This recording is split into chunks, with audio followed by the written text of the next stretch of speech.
I lay stretched out on the small sofa in my newly rented apartment on the east side of Atlanta, one hand holding a cup of hot tea, the other resting on my forehead as if trying to shake off the dizziness from a flood of text messages. My phone screen blinked on the coffee table, calls from Mom, Dad, and even Brandon, my brother. The same three names flashed over and over like an endless loop, as if one more second of silence from me would make the phone explode from sheer overload. 6 months. 6 months since I walked out of that house. No arguments, no tears, not even the dramatic slam of a door. I quietly packed a few clothes, my old laptop, and my finance notebook into a faded duffel bag, then stepped outside just as the sun dipped behind the buildings across the street. No one stopped me, no one asked where I was going, no one imagined I wouldn't come back. They were used to Diana, the easygoing daughter, the reliable one, always paying the utility bills in a pinch. I was the invisible fixer behind every financial mess in the family, the one who stepped in whenever Brandon lost another job or Mom and Dad forgot their payment deadline on a new set of furniture. I used to think I was strong, that doing all that was right, that it was my duty, but now, in this tiny apartment just big enough for me, and the silence,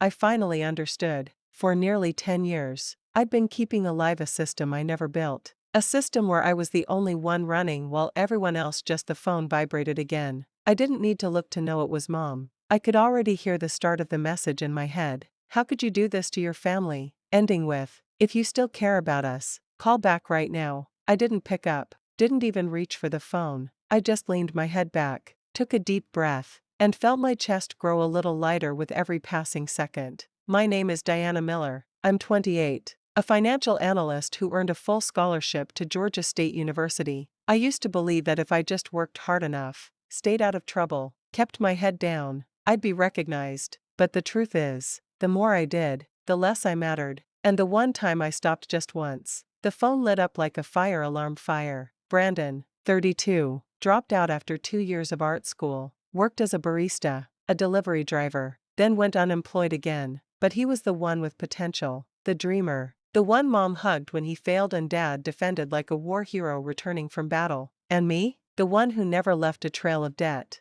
never ruined a single plan, never asked for anything, somehow ended up being the ungrateful one. I remember the day I left. Mom was watching her favorite TV show. Dad had his eyes glued to the car insurance spreadsheet, and Brandon was stretched out on the couch with his gaming console. No one noticed me walking past with a bag. No one asked why I wasn't dressed for work. Not a single. Where are you going? And now, after 6 months of silence, they're trying to reach me, like I'm the lifeline they tossed aside and suddenly want back. I glanced at the phone again, still buzzing. I didn't turn it off, just let it ring. Every vibration felt like proof that I had finally broken free of the invisible rope that had bound me for a decade. And for the first time in my life, freedom smelled like a quiet afternoon where every sound belongs only to me. I started working at 16. Not to buy cute clothes or hang out at coffee shops like my friends, but because I knew if I didn't take care of myself, no one else would. While my classmates were getting picked up by their parents, I rode my bike 4 blocks to a pastry shop to wipe tables and mop floors, then biked home after dark. I used my first paycheck to buy a second-hand computer, the only thing that helped me keep up with classwork. No one asked if I needed help. No one asked if I was sleeping enough or if I'd had dinner. But when Brandon needed a new laptop, despite dropping out, Mom had no problem opening a credit card and buying him a brand new MacBook, saying he needs it to restart his life. I was used to that upside-down logic. When I did right, it was expected. When Brandon messed up, it was because he was trying. Brandon's 4 years older than me, but if you looked at how things played out in our home, you'd think I was the older sibling. He always had an excuse. Always got understood when he quit his bookstore job because the boss was too controlling. Mom instantly defended him. No one can survive a toxic environment. When he misplaced the car Dad had just fixed, the first thing Dad said was, "Accidents happen." Me, when I got a full ride to Georgia State, the only response was, "Couldn't you pick a school closer to home?" Brandon might need the car. When I got hired by the biggest investment consulting firm in the area, Mom just said, "That's so far. He'll take us to our doctor's appointments." I honestly can't remember the last time they said they were proud of me. Maybe they never have.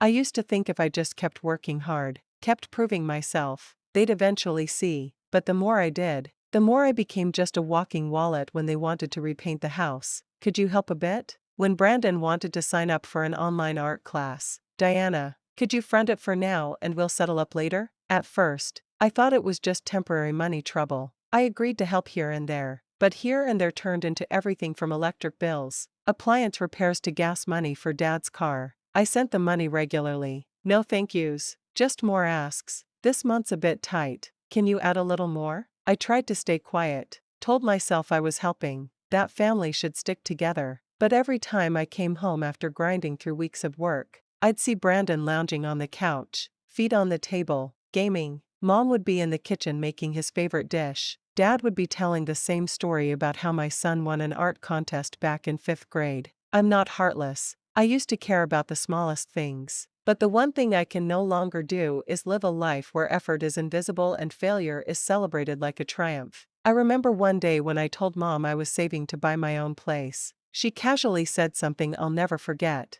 A girl buying a house on her own. Aren't you worried people will think no one wants to marry you? I didn't answer, but that was the moment I knew. I would never earn their honest approval. Not because I wasn't good enough, but because in their eyes, Brandon would always come first. And me, I was just the backup plan when things fell apart. That truth, bitter as it was, made me stronger. 6 months ago, when I finally walked out, I didn't cry, didn't yell. I just left like the only person in the family who realized if I didn't save myself, I'd forever be the one holding the balance in a world tilted to someone else's side. I remember it started with a single message from Mom late one night while I was still at the office. Diana, we just lost power. Dad forgot to pay this month's bill. Can you help? I'll pay you back tomorrow. I didn't think twice. Sent $1,260 that night along with a text. Next time, remind Dad to pay a bit earlier. Of course, I never saw a dime back. Then came the water bill, the gas stove repair, supplements for Dad. Each one came with a reason that sounded so reasonable it would have felt heartless to say no. At first, I thought, it's fine, I make decent money, but that little help quickly became everything. They stopped asking,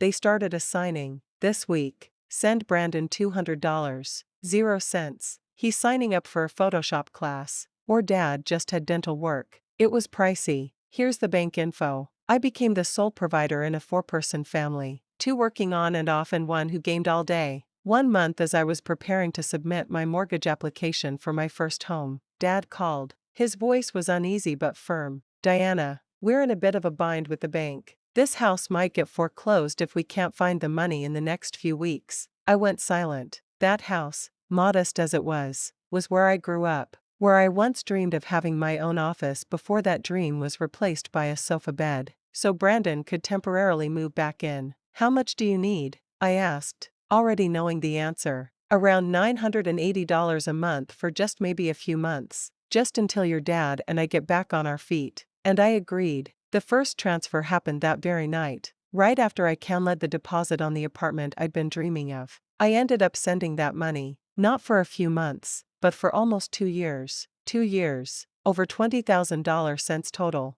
not including other expenses like car insurance, roof repairs, or Brandon's birthday. What made me the angriest wasn't the money, it was how they acted like it was normal. No thank you. No one asked if I could afford it. No hesitation when asking for more. I slowly became the family bank with 0 say in the very house I was keeping from foreclosure. Brandon still didn't have a job. When I asked directly, Mom just said, he's trying to find his path. You shouldn't pressure him. Pressure? Me? The one working 60 hours a week to cover his share. And now I'm the one creating pressure. I started quietly documenting every payment, every date, like I was keeping a debt ledger for a client who would never repay. But I never intended to ask for it back because I knew I never would see a dime. Every time I thought of cutting ties, another message would pop up. Dad's back is acting up again. Can you order his meds? Or the roof's been leaking all week. No one has the money to fix it. And I'd cave again. I'd transfer the money again.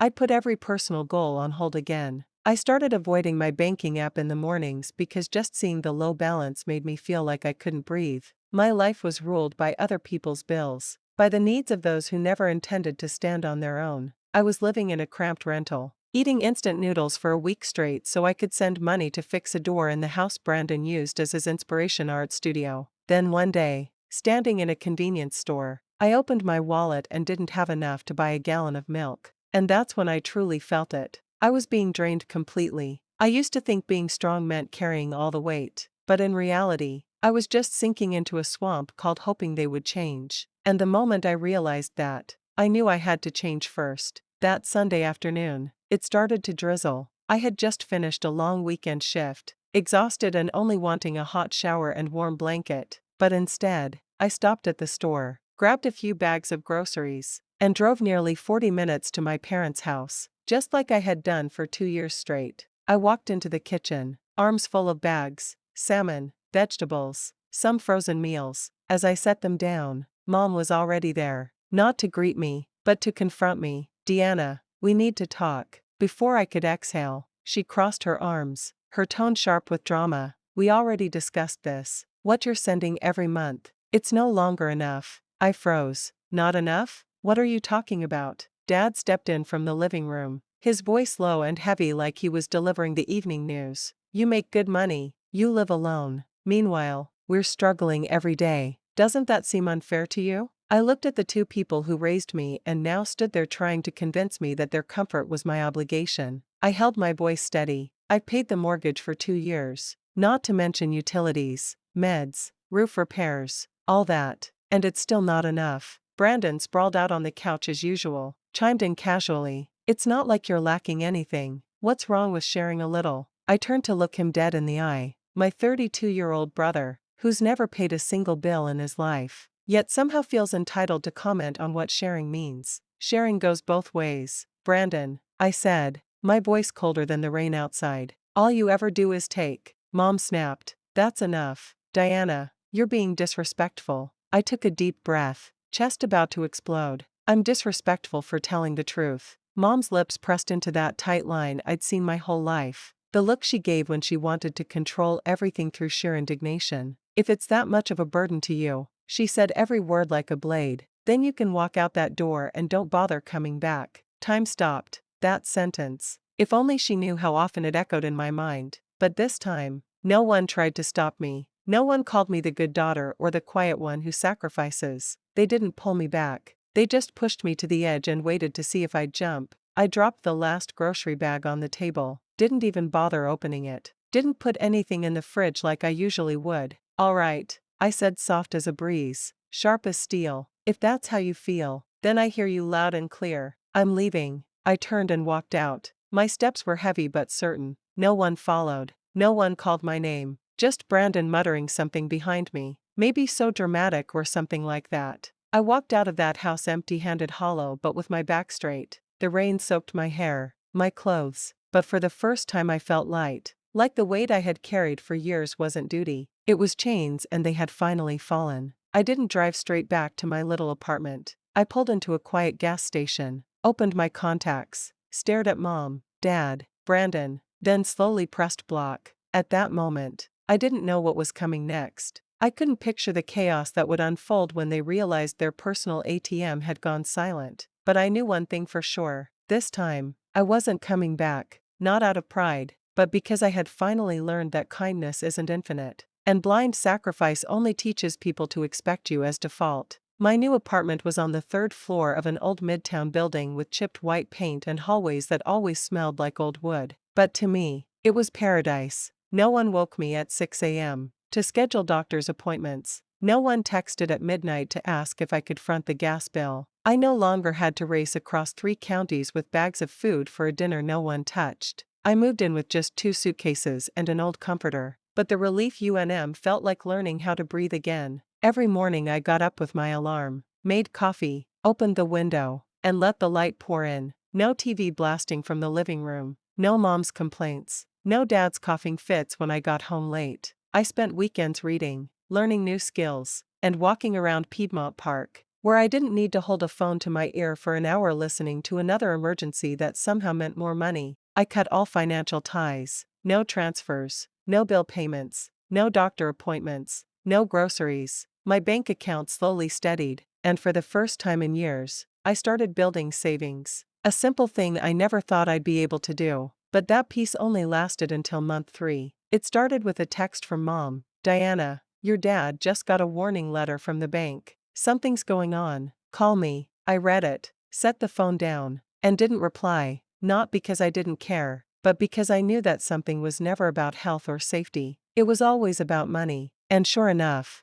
a few days later, my dad called. We need to have a serious talk. The house situation can't be put off any longer. I didn't pick up. They called again every single day. First, their voices were calm, then pleading, then accusatory. Mom texted, "Are you really going to abandon your parents?" Brandon left a voicemail. "You should know this isn't a joke. Everyone's struggling." I didn't respond. The calls kept increasing week by week, like they believed if they called enough, I'd eventually cave. I changed my work number, blocked a few contacts, but I couldn't stop myself from reading the long messages, sometimes paragraphs long, accusing me of being different, heartless, cold. I wasn't cold, I was healing. Then one Monday afternoon, just as I was leaving the office, my phone lit up. It was Brandon. I didn't answer, but this time, his voicemail had lost the urgency. It was sharp, accusing. "What do you think you're doing? Feeling proud of yourself? You don't get to walk away from your family just because life feels easier now. If mom and dad lose the house, that'll be your fault." I stood frozen in the parking lot, replaying the message 3 times, and I didn't know whether to laugh or be angry. After all those years of skipping meals, all the thousands of dollars sent without a thank you, and what I got in return was blame, I picked up my phone and slowly typed out a message. "I've covered my part and yours for years. If things fall apart now, maybe it's time everyone asked who never did anything." I didn't send it. I deleted it because I knew no words would ever change how they saw me. To them, I was never a daughter, never a sister. I was a solution, and when the solution stopped working, all they had left was blame. I slipped my phone into my pocket and walked down the golden-lit sidewalk, feeling a little bit lighter. Later, just after stepping out of a meeting, I saw a message from Dad. "Diana, why haven't you paid the mortgage this month? The bank's pressing us now." I froze in the hallway of my office building. It wasn't shock I felt. It was a chill like someone had poured a bucket of ice water over my head. I had stopped all financial support nearly 6 months ago completely. No transfers, no money talk. And yet he still messaged me like it was just expected that I'd keep paying the mortgage. But what really got under my skin was the way he said, "Pressing us now." I bit my lip. My palms started to sweat. My gut told me something was wrong. And this time, I wasn't going to guess. I was going to find out. That evening, after brewing a cup of tea, I opened my laptop and logged into the bank account I used to send mortgage payments to, the one under Dad's name. I had never checked it before. I had always trusted that once I sent the money, it would be used for what they said. I was their daughter. Why wouldn't I? I scanned through the transaction history from the past 2 years. Every payment I sent, documented, exact, matched down to the penny, but the final line made my heart nearly stop. The last mortgage payment from that account had been 8 months ago, right before I stopped helping. I blinked several times, hoping I'd misread something, but there it was, clearly listed in the bank's alert. Account overdue 8 months, total outstanding balance $6,480, status at risk of foreclosure. I pressed a hand over my mouth trying to quiet my own breathing. What did this mean?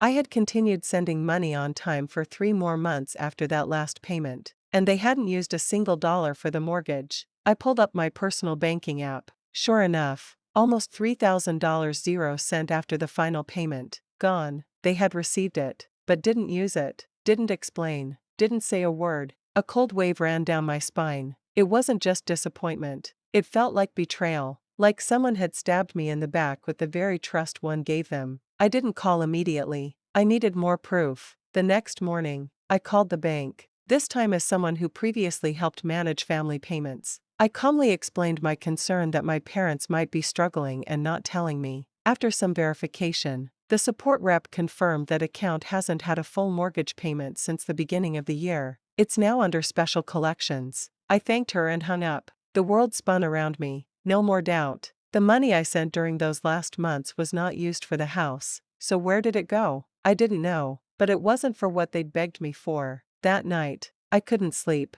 I left the light on, lying stiff on the couch, staring at the ceiling. One question echoed in my mind. How long had they been lying to me? I thought about all the things Mom used to say. "It's only temporary. Honey, if it weren't for you, we'd starve. Your dad's so worried. Please help us get through this." And then I remembered the look in Brandon's eyes the day I walked out. Not regret, but fear. Not because I was leaving, but because the source was drying up. I picked up my phone and typed a message to Dad. I just spoke with the bank. They said the mortgage is 8 months overdue. I kept sending money. So, what happened? No reply. Not right away, but 15 minutes later, the phone rang. Colorado. Dad. I didn't answer. I sat there listening to the ringtone echo like a ghost from a past I once blindly believed in, but now finally spoke for itself. The third call came at 10 p.m. I stared at the screen, my hands cold, my heart a storm of anger and heartbreak. I knew if I didn't pick up, they wouldn't stop.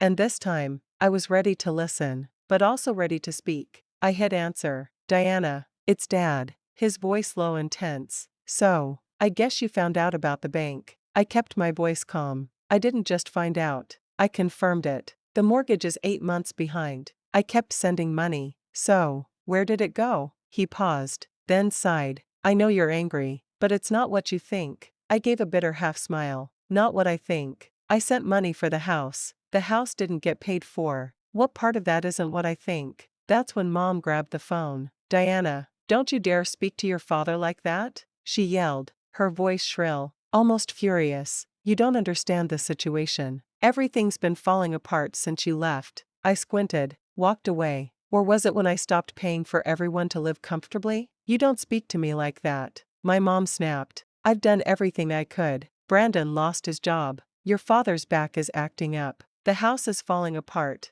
And you? You just turned your back on us. No, Mom, I said, my voice lowering. I turned my back after you all drained every last dollar from me and still had the nerve to say it wasn't enough. I am not obligated to fund your repeated bad choices. She fell silent for a few seconds. Then her voice returned, trembling, slipping into that familiar, rehearsed sobbing. Deanna, we're family. Families are supposed to help each other. I cut her off. For the first time, not letting her steer my emotions. Help has a limit, Mom. And I've been treated like a free ATM for years. Worse, the money I sent wasn't even used for what you claimed. You lied to me. The pause was so long. I thought she hung up. Then Brandon's voice barged in. You're blowing this way out of proportion. They just need a little time. And you're acting like the whole world owes you something. I let out a laugh. The world doesn't. But this house definitely does. You're being selfish, Brandon hissed. You weren't like this before. I answered softly, voice like ice.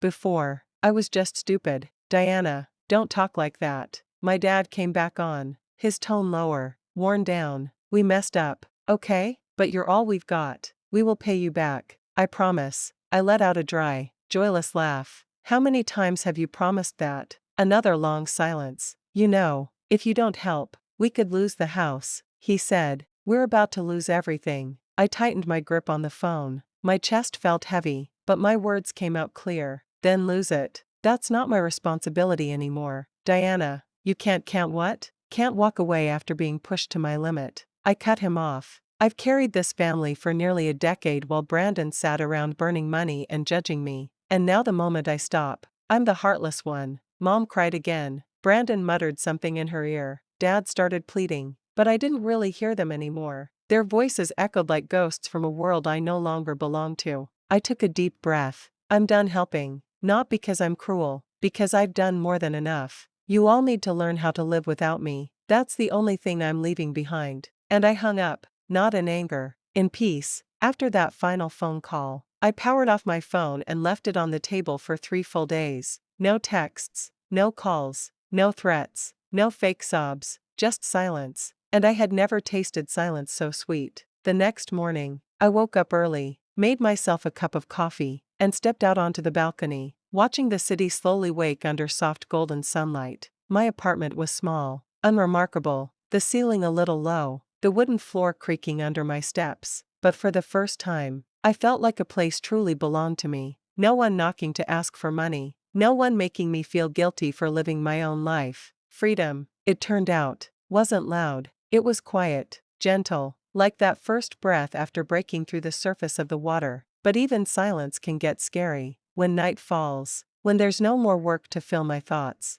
I start to wonder, did I go too far? I cut everything, all support, all contact. I let the house I helped save teeter on the edge of foreclosure. I left them, people who once raised me to navigate the chaos alone. I used to be the backbone. Now I was the one who let go. Was I too harsh? I went back to my voicemail, the one I had been avoiding all week. A message from Mom. You'll regret this. That house means everything to me. One from Dad. We're out of options if you don't help. And Brandon. Short and bitter. You're letting this family sink just because of your pride. I listened to every word, didn't skip a single one. But this time, I didn't cry. I just felt tired. They always knew how to make me doubt myself. For years, they tied me down, not with chains, but with guilt. With lines like, "You're the pride of this family," or, "We'd be lost without you." But that pride was never shown as gratitude. It was just a shield they held up whenever they needed cover for a mistake they didn't want to fix. I thought about all the nights I stayed up crunching numbers for clients only to wake up to Brandon scolding me for not living in the moment. I thought about canceling the one vacation I planned each year because my parents suddenly needed money. And I thought about Mom's expression when I said I was exhausted. Not empathy, not understanding, just disappointment, like I had betrayed her trust. Even though I was the only one who never turned my back on them, I walked into my room, sat on the edge of the bed, fingers tracing the edges of an old worn blanket, and the same question kept echoing in my head. What if they do lose the house? What if one day I get a call saying my parents have nowhere to live? Would I feel guilty? Oh, I'm the one who kept them from falling apart for nearly 10 years. That can't be erased because I stopped 6 months ago. But people forget easily, and guilt, it doesn't need a reason to creep in. I sighed. Maybe I wasn't the perfect daughter. Maybe I was too firm. But if I hadn't drawn the line, I'd have nothing left except an empty wallet and a broken heart. I'm not telling this story to be praised. I'm not waiting for someone to say I was right. I just want to understand if anyone else has ever felt like me. If anyone else has been given the weight of an entire family. If anyone's ever been called cold just for saying no once. And if you're still reading this, I truly want to ask, did I do the right thing? I chose to live for myself. But is there a price I haven't seen yet? I don't know. But I hope you can give me a new perspective, a message, an honest word, because sometimes to move forward, I just need to know I'm not alone. Diana's story is a wake-up call for anyone who's ever been labeled the good child unburdened with responsibilities that were never theirs to carry. For years, she traded her freedom and peace of mind for loyalty to an idea of family that gave nothing back. But when she realized her worth was being drained, she found the courage to say enough and walk away. Her story isn't just about escape. It's a reminder that real love begins when we set clear boundaries. Do you think Diana was right to walk away from the cycle of imposed responsibility? Or should she have tried to compromise? Share your thoughts below and don't forget to follow the channel for more powerful stories about family choices and finding your